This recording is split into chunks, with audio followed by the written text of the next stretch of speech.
Alors, bonsoir à toutes et à tous. Ça me fait plaisir d'être avec vous ce soir.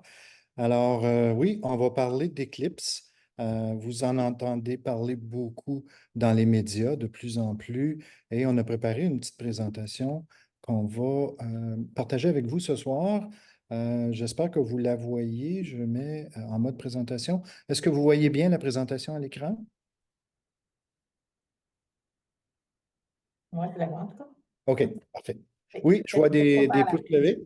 Alors, écoutez, ça me fait beaucoup plaisir d'être avec vous.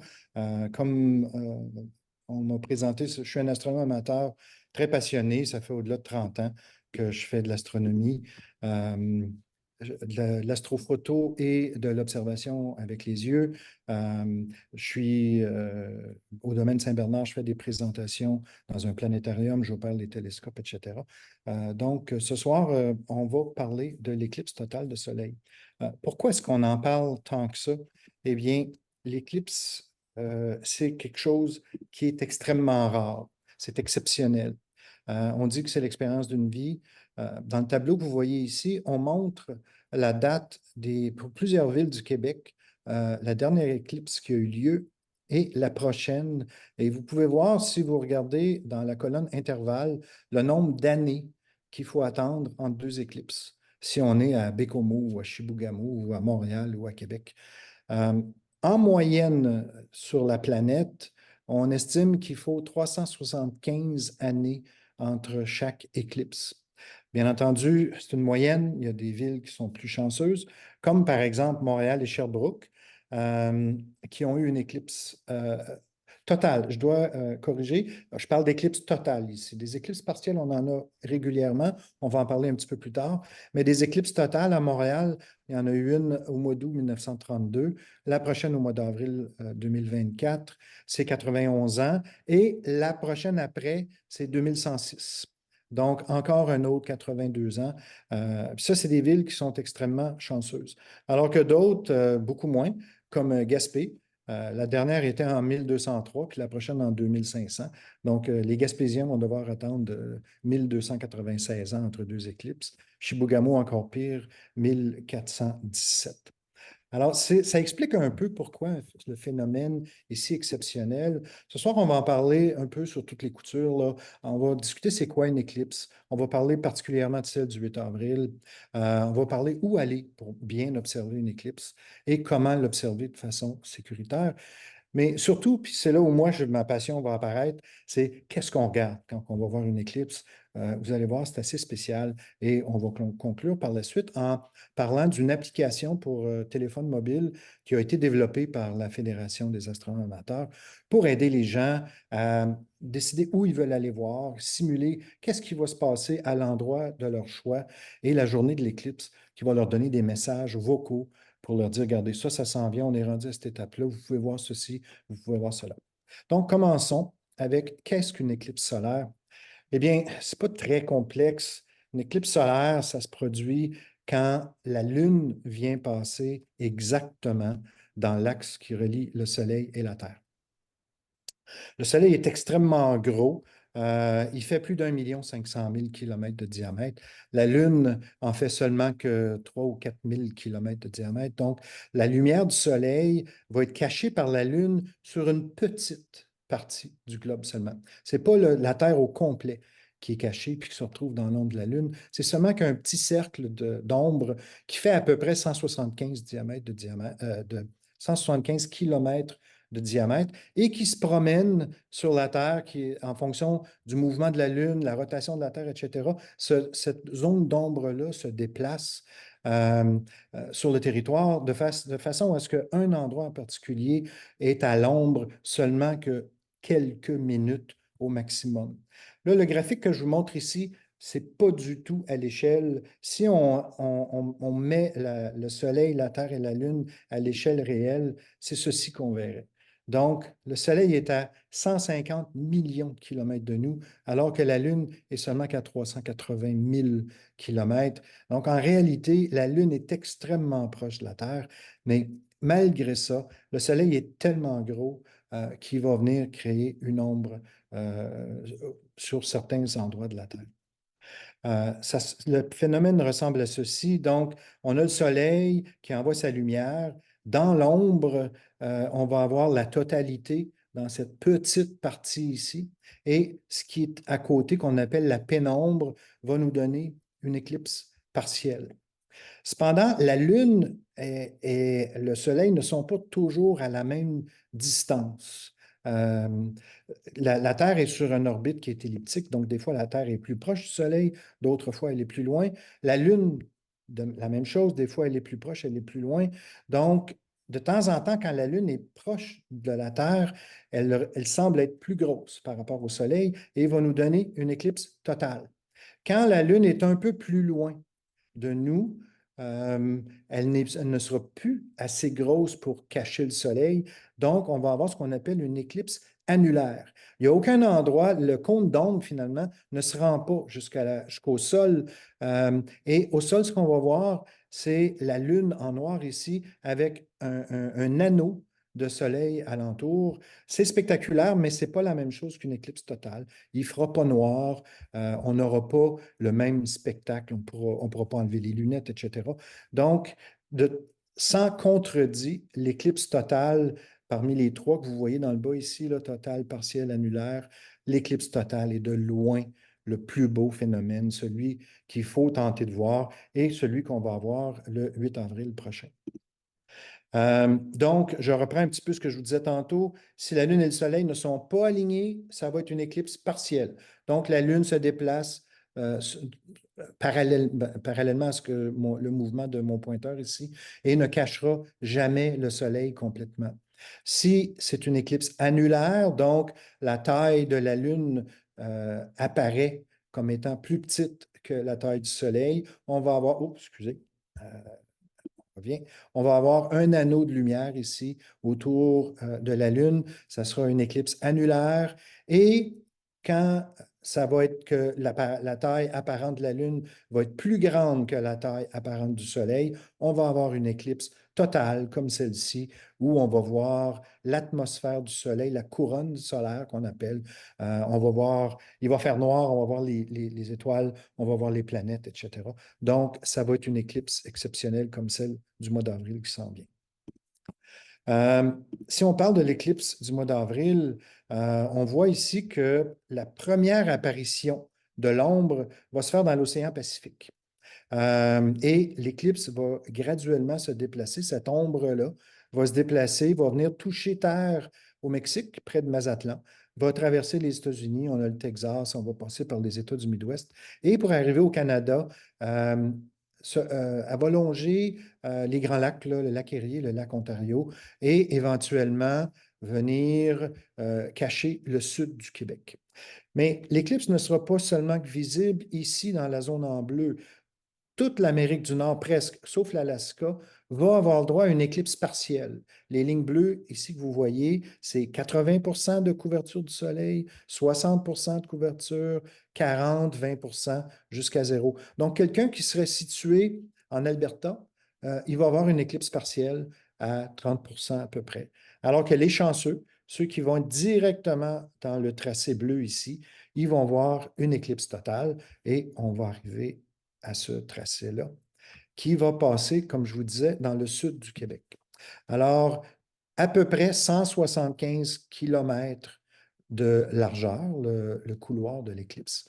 Comme je vous disais, il va venir passer par-dessus les Grands Lacs, il va arriver au Québec, il va partiellement toucher Montréal.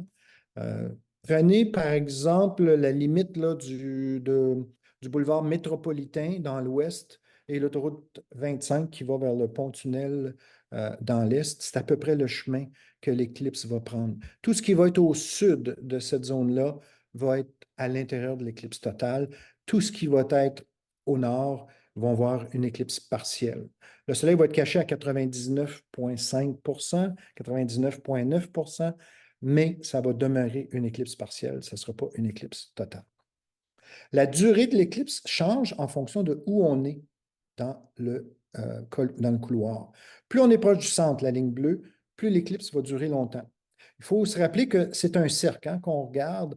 Donc, si on est au centre, bien, le cercle est beaucoup plus large dans cette direction-là. Si on est au bord ici, eh bien, on est juste sur tangent au cercle, donc ça va être une éclipse qui va avoir une durée beaucoup plus courte. Mais les villes principales qui vont être touchées, bon, c'est le sud de Montréal, c'est toute la rive sud, Sherbrooke, l'Estrie, la Beauce, Saint-Georges-de-Beauce, éventuellement les îles de la Madeleine un peu plus tard, oui, le Nouveau-Brunswick Terre-Neuve. Alors, ça, c'est le passage de l'éclipse. Et si on regarde un peu à quelle heure ça va se produire et comment ça se produit. Bon, l'éclipse, il y a 4 phases à l'éclipse. Il y a la phase C1 qu'on appelle où la Lune commence à peine à toucher le Soleil. La phase C2, pour les gens qui sont dans la totalité, c'est le premier moment où la Lune cache le Soleil au complet, c'est le début de la totalité. On a la phase C3, qui est le tout dernier moment avant que la Lune commence à se déplacer et que le Soleil réapparaisse. Et finalement, le moment C4, c'est quand la Lune finit de cacher même la plus petite partie du Soleil.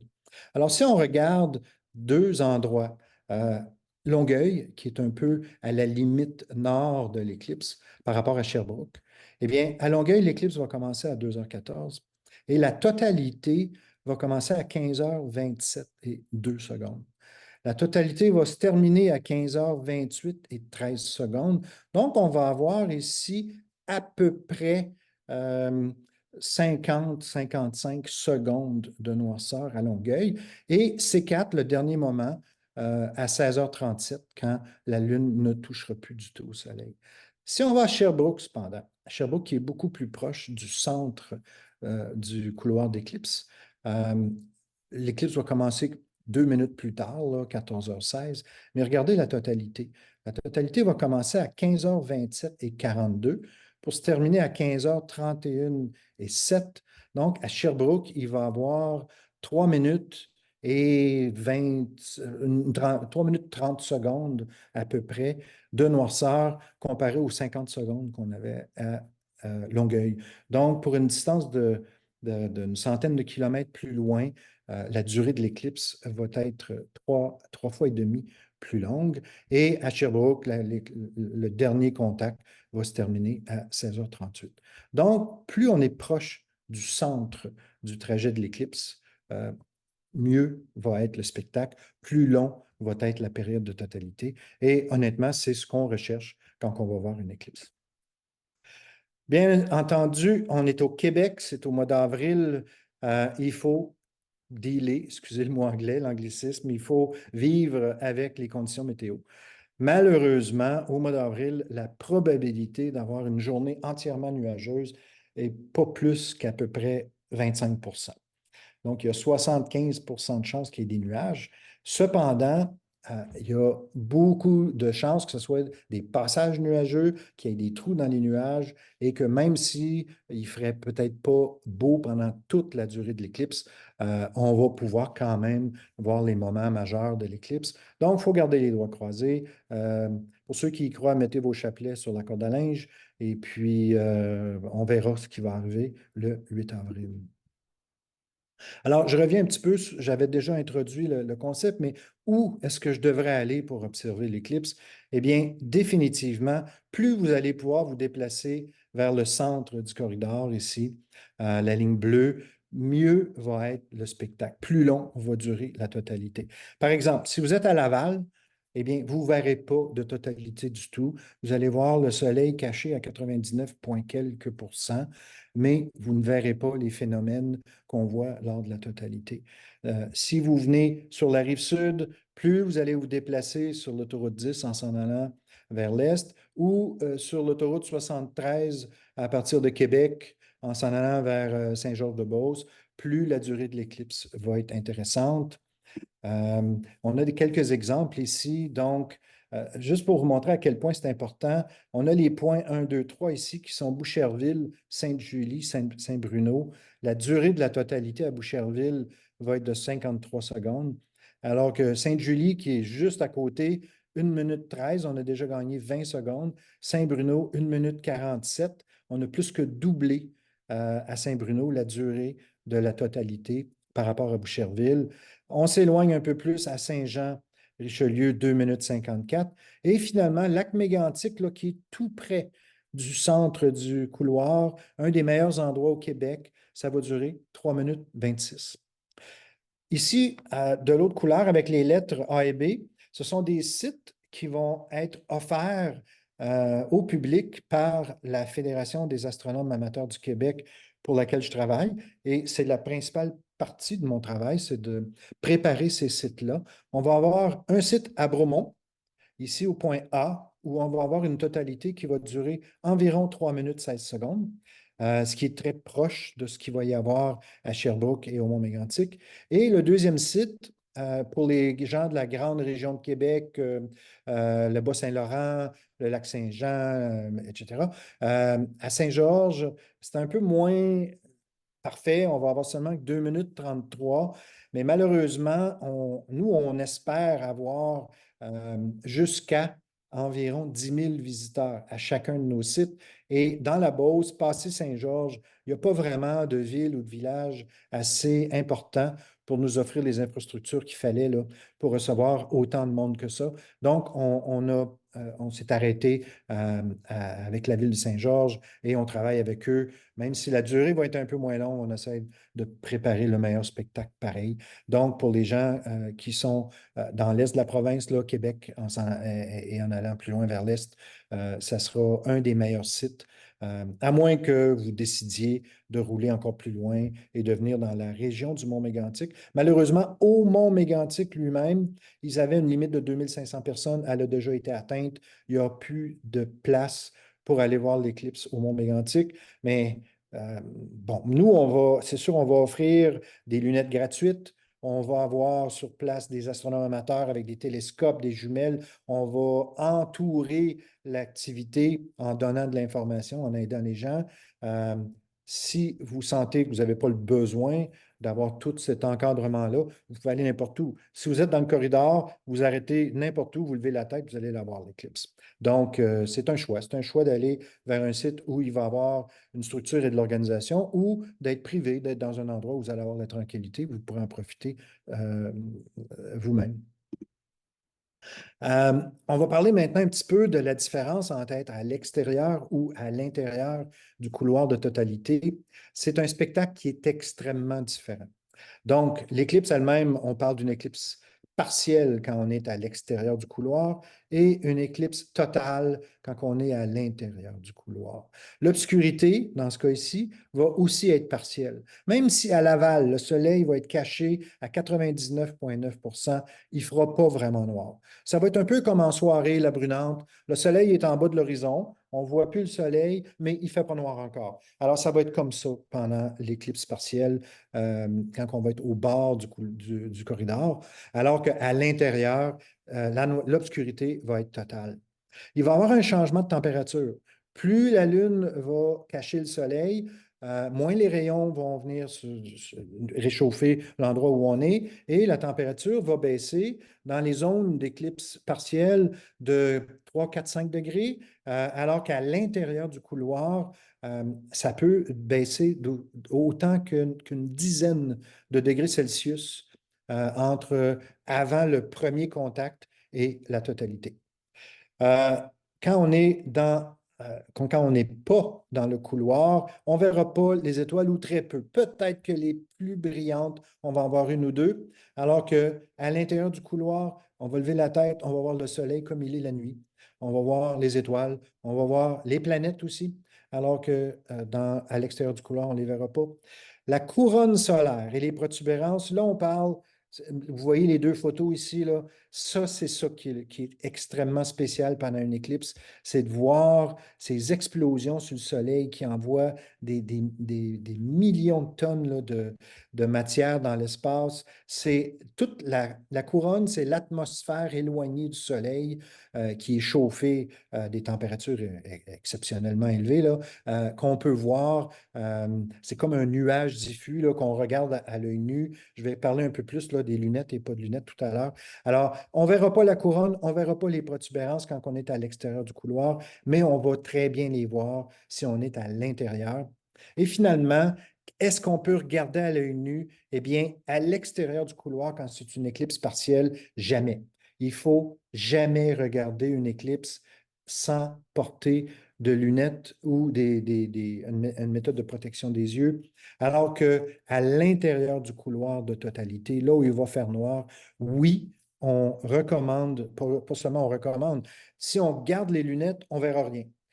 Les phénomènes que je vous montrais, les protubérances, la couronne solaire, sont très peu lumineux. Avec les lunettes, on ne les verra pas du tout. On va voir que du noir. Donc, nous, la Fédération, notre position, c'est une fois que dans vos lunettes, vous ne voyez plus aucun rayon de soleil, vous pouvez les enlever pour la durée de la totalité et les remettre immédiatement quand le tout premier rayon de soleil va réapparaître 1 minute et demie ou 3 minutes et demie plus tard, dépendant de la région géographique où vous vous trouvez. Comment observer une éclipse en sécurité? Vous allez voir, il y a plusieurs façons. Celle qu'on préconise le plus, qui coûte presque rien, des lunettes d'éclipse, ça coûte environ 1 $. Quand on en achète une grande quantité, comme nous, à la Fédération, on en a acheté plusieurs dizaines de milliers de paires de lunettes. On parle de 33 sous américains par paire. C'est facile à mettre. Vous voyez ici les deux personnes les portent. C'est une structure en carton dans laquelle on a inséré des filtres solaires qui sont régis par une norme ISO, ici en bas à droite, là, ISO 12312-2. Ces filtres-là vont pas laisser passer, ben, vont laisser passer moins que 1 millième de pourcent de la lumière solaire. On parle de 99,99% des rayons qui sont arrêtés par ces filtres-là. Donc, on peut regarder le soleil sans danger, même une journée qui n'a pas d'éclipse. Demain matin, si vous avez ces lunettes-là, vous pouvez regarder le soleil. Alors, pendant l'éclipse, pendant la partie partielle, avec les lunettes, vous allez voir la Lune cacher le soleil tranquillement. S'il y a des grosses taches solaires, vous allez les voir à l'œil nu avec ces lunettes-là. Il va garder les lunettes par-dessus pour voir les taches solaires.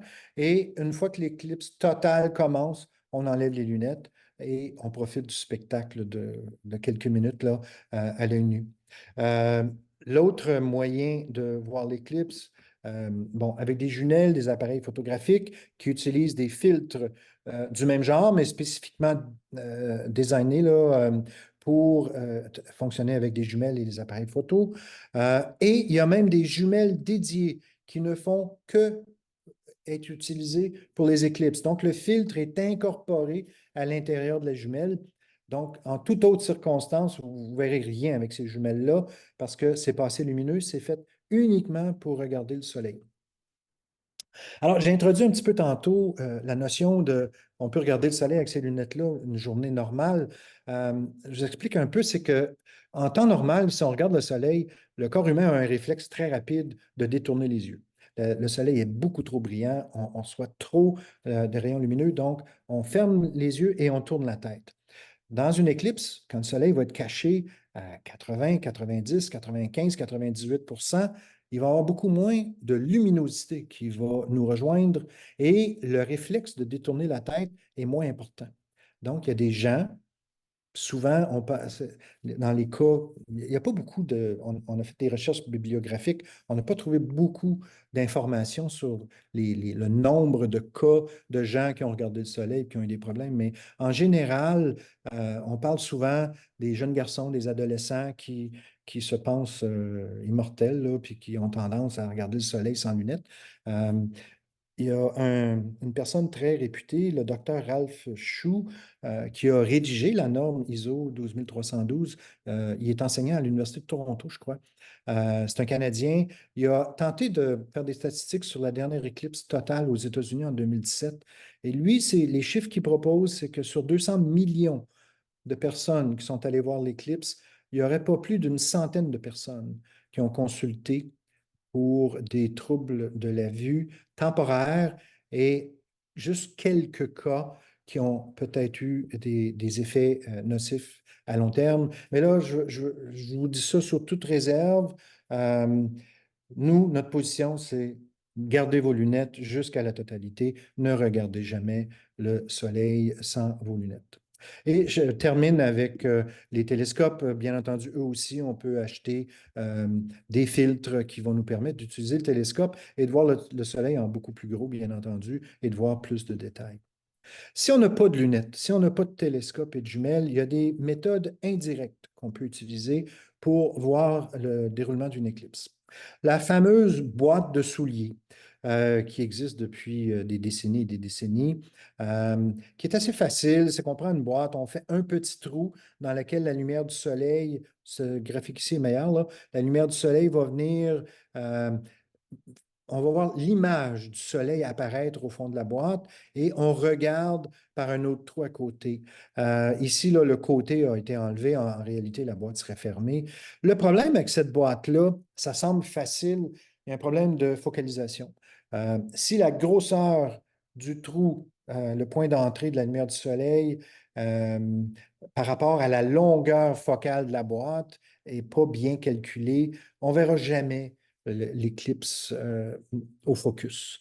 Donc, cette méthode-là, c'est celle qui est souvent recommandée, mais c'est une méthode qui est très difficile. Il y en a d'autres qui sont plus faciles et souvent plus intéressantes et plus amusantes.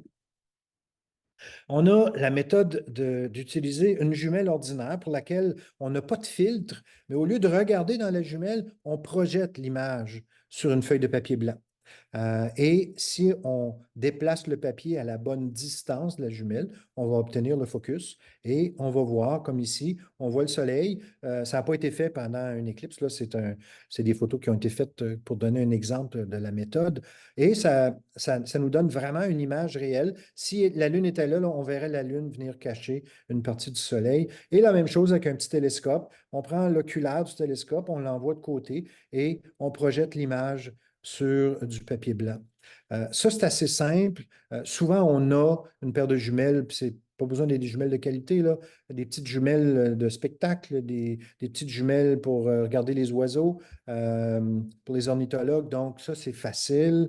Et l'autre méthode, la méthode créative qu'on appelle, c'est d'utiliser n'importe quel objet qui a des trous dessus et de projeter l'ombre sur une surface assez claire. Ici, une passoire de cuisine. Regardez, on voit l'éclipse qui est répétée autant de fois qu'il y a de trous dans notre passoire. Euh, il y a des gens qui vont encore plus loin. Ils vont faire un dessin ou écrire leur nom en faisant des trous à différents intervalles et ils vont projeter la lumière du soleil au travers cet écran-là et on va voir apparaître sur une feuille à l'arrière les éclipses. Chaque petit point lumineux ici, ça va être l'image d'une éclipse. Si vous avez un arbre près de vous, puis il y a des feuilles, là, au mois d'avril, on ne sait pas, là, le printemps semble très hâtif cette année, peut-être que ça va être le cas, eh bien, la lumière qui passe au travers les feuilles de l'arbre va projeter des centaines et des centaines et des centaines d'éclipses sur le sol, sur le mur d'une maison, sur un papier que vous allez mettre devant. Donc, c'est une belle façon, ça, de faire voir l'éclipse à des gens si vous n'avez pas eu l'opportunité de vous procurer des lunettes. Qu'est-ce qu'on observe? Ça, c'est la partie la plus intéressante. Là, c'est là où moi, l'astronome en moi va apparaître.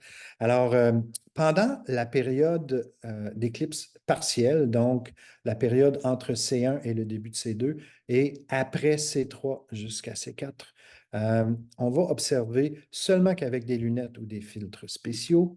Et durant cette phase, on va pouvoir voir la progression de la Lune qui avance devant le Soleil. Puis ça, c'est assez long, hein? Ça dure 1 heure 15 à peu près. La progression de l'éclipse dans l'ombre des feuilles au sol à côté de vous. Au début, ça va être le Soleil va être rond et à mesure que l'éclipse progresse, on va commencer à voir le croissant apparaître. Vous allez vous apercevoir que les ombres vont changer. Ils vont devenir très, très nettes. L'éclairage ambiant va être différent.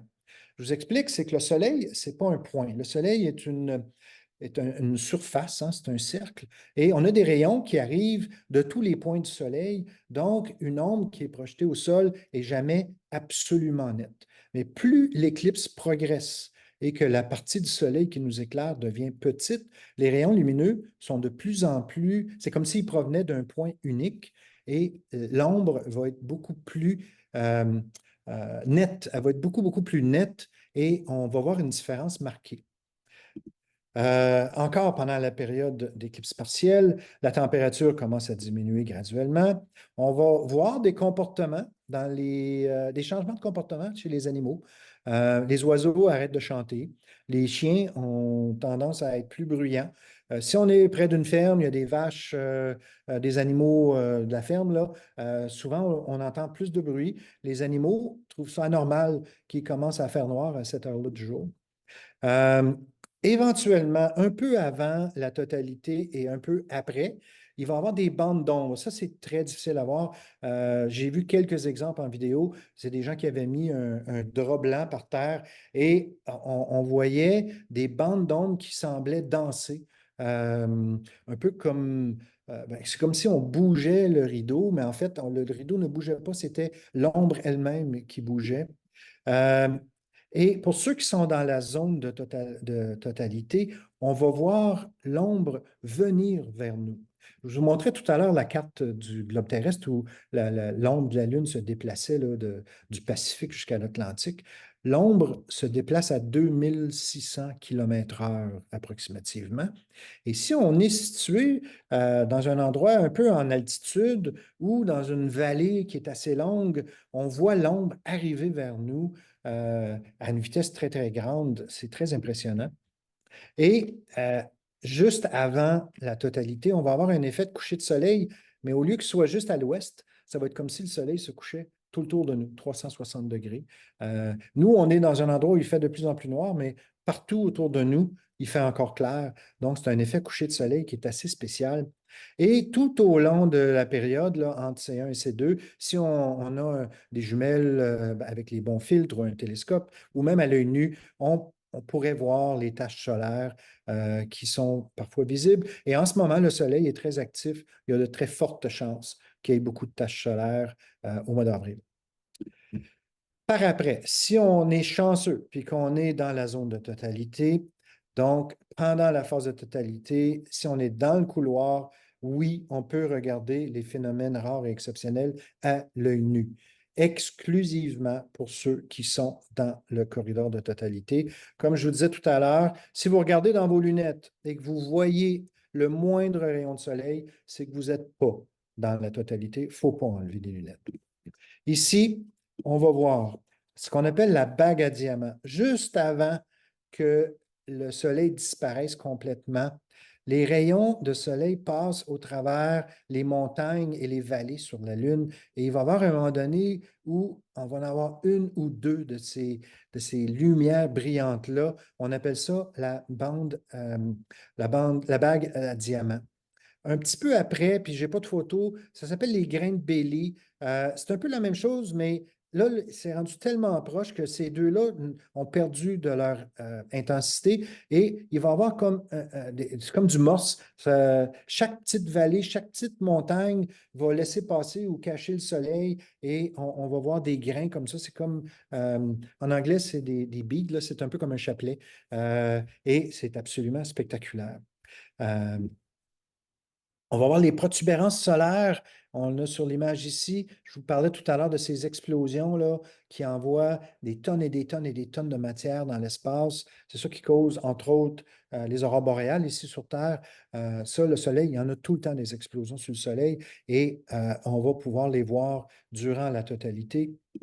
Et finalement, la couronne, cette espèce de nuage de gaz qui est éclairé, qui va des fois, en photo, c'est difficile de montrer toute la couronne. Elle va beaucoup plus loin que ça.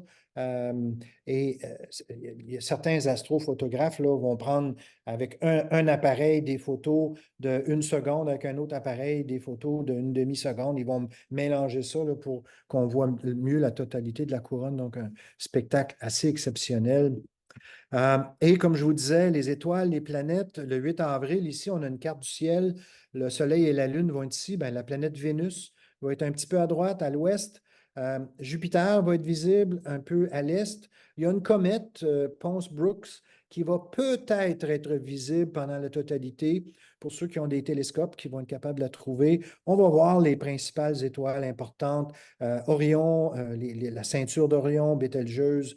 Il va y avoir plusieurs étoiles comme Sirius ici qui vont être visibles. Donc, en plein jour, à 3h28 de l'après-midi, on va pouvoir voir ces objets-là. Et on ne le voit pas ici parce qu'elle est trop petite. Mercure, la planète la plus petite du système solaire, qui est toujours assez proche là, du Soleil, un petit peu à gauche ou un petit peu à droite du Soleil, il va être possible de regarder Mercure pendant l'éclipse aussi. Donc, en conclusion, on n'en parlera jamais assez de la sécurité. Il faut toujours porter les lunettes pour regarder le soleil avant et pendant l'éclipse, sauf pour les chanceux qui seront dans le couloir de totalité durant la période de totalité. Euh, Ça dure juste quelques instants. On vous recommande fortement de vivre le moment. Si vous êtes là, dans une région où ça va être total, c'est une expérience unique. À moins de prendre l'avion pour aller ailleurs, c'est la seule que vous allez voir dans votre vie. C'est pas le temps de s'occuper de son appareil photo, c'est pas le temps d'écrire des messages sur Facebook et autres. C'est profitez-en, enlevez vos lunettes, levez la tête, amusez-vous. Si vous êtes avec du monde, vous allez voir, ça crie, ça chante, ça joue, les gens sont émus. C'est un phénomène qui est rare, qu'on n'a pour la plupart jamais vu. Donc, ça vaut vraiment la peine de prendre le temps de le savourer. Euh, Ça va être beaucoup plus intéressant dans le couloir de totalité, c'est sûr, j'en ai parlé beaucoup. Si vous pouvez-vous déplacer même le plus proche du centre du couloir et regarder l'éclipse à l'œil nu pendant la totalité ou avec des jumelles pendant la totalité. Avec les jumelles, il faut faire encore plus attention. Quand les rayons vont revenir, il va falloir être extrêmement rapide là, pour enlever les lunettes pour ne pas se blesser aux yeux. Voici un peu ce qui va se passer pour les prochaines. Je vous disais que c'est peut-être la seule que vous allez voir dans votre vie. On a l'éclipse ici du mois d'avril qui est totale, qui passe chez nous. Après ça, en 2048, il y en a une qui va passer au nord du Québec, ici, la baie James. C'est une éclipse annulaire. Nous, on va voir une éclipse partielle. On ne sera pas dans l'annularité. En 2066, on est déjà rendu 40 ans plus tard. Une autre qui passe très haut dans le nord ici. On va voir une éclipse partielle, mais on ne verra pas le corridor d'annularité. En 2079, une autre qui va toucher Labrador ici. La carte est difficile à voir. Euh, Encore une fois, ça ne sera pas visible du Québec. 2093, une éclipse annulaire qui va passer, elle va être plus au sud, celle-là, si je me rappelle bien, de Montréal ou les grandes villes du Québec, on ne les verra pas. Et finalement, en 2106, on va avoir une autre éclipse totale qui va suivre presque le même parcours que cette fois-ci et qui va une autre fois venir passer à Montréal, Sherbrooke et dans le sud du Québec. On vous a donné une copie PDF de la présentation. Vous allez avoir les références ici, des sites web où vous pourrez avoir plus d'informations. Et maintenant, on va changer un petit peu de sujet. La Fédération des astronomes amateurs a développé une application pour les téléphones intelligents qui va vous permettre de planifier votre éclipse, savoir si je vais à tel endroit, quel genre de durée je vais avoir, qu'est-ce qui va se passer. Et pendant l'éclipse, ça va être une application qui va vous donner des messages verbaux pour vous dire, bon, ça arrive dans 5 minutes, oh, la totalité vient de commencer, regardez la couronne, regardez les protubérances, regardez les graines bêlées, etc. Et je vais vous faire une petite démonstration de l'application à partir de mon téléphone. Alors, je termine le partage de l'écran avec mon ordinateur et maintenant, je vais y aller avec mon téléphone. Ça me prend tout le temps une seconde ou deux de plus, je m'excuse. Zoom sur le téléphone est moins facile à utiliser que sur un téléphone. Bon, le voilà. Alors, je partage l'écran. Je lance la diffusion. Alors, on y est. Il faut attendre quelques secondes. que le petit ballon arrête de tourner, puis je vais pouvoir vous montrer l'application.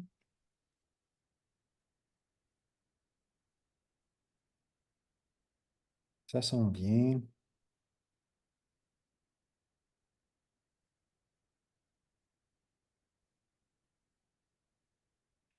Là, je m'excuse, j'ai pris un peu plus de temps pour la présentation. Je vais y aller un peu plus rapidement pour l'application. Alors, la voici.